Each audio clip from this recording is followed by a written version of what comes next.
In this guide, I'm going to teach you on how you can delete your Fantasy Premier League account. So for that, you need to go to its official website, which is premierleague.com or fantasypremierleague.com, log into your specific account and click on your profile picture icon in the top right corner, then select My PL settings.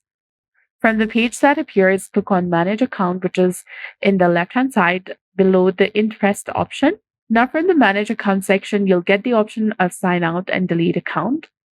Go ahead and click on Delete Account option.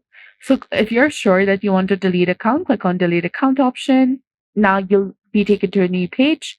Go ahead and click on Continue, click on Confirm, and click on Home page. Now your account is under the deletion process. And that's it. I hope you found this video helpful. If you did, please like, share, and subscribe. Thanks for watching. We'll see you again in the next one.